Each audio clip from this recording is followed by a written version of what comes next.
Good morning. First, our main story. Anxious parents are restricting their children's freedom more than ever before, and it could be damaging their development. That's according to the Children's Society. It says a survey found most parents were allowed to play unsupervised away from home when they were very young, but they don't allow their own children to do so.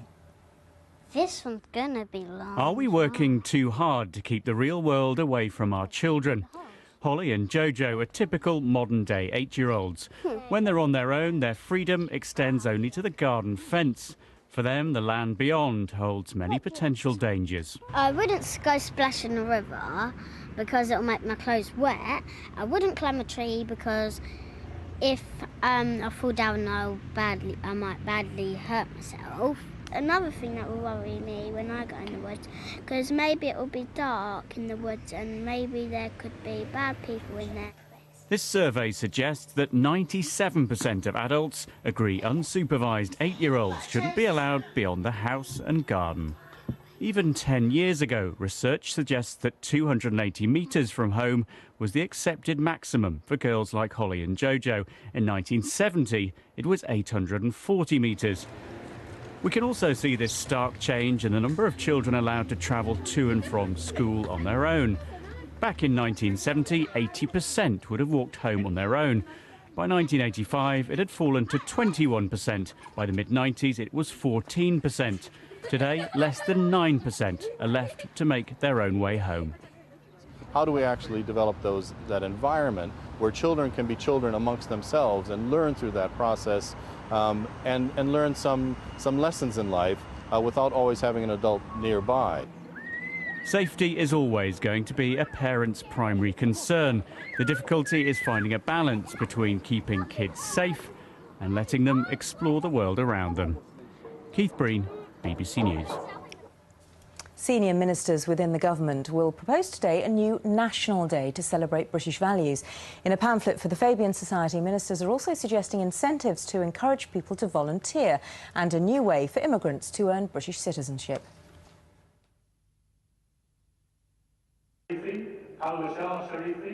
There's already a citizenship ceremony and a citizenship test for anyone who wants to settle in Britain.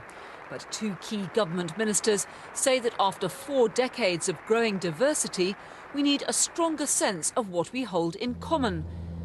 They suggest our own version of Australia Day, a new annual National Britain Day, to celebrate our values and achievements. It could be a new bank holiday or linked to the state opening of Parliament. One of the authors told me why he believes we need it.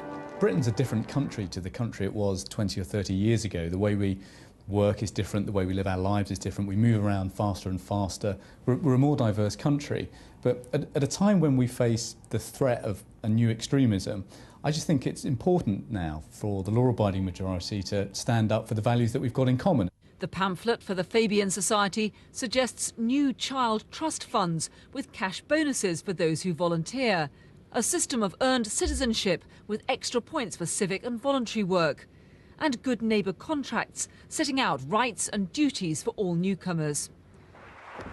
The proposals will be welcomed by the Prime Minister in waiting, Gordon Brown, who's floated similar ideas in the past, including a new national day. The British identity is changing. The ministers say it would be wrong to rely on tradition, but many of us find national pride is evoked by sporting or cultural events rather than anything the government tells us to do. Carol Walker, BBC News.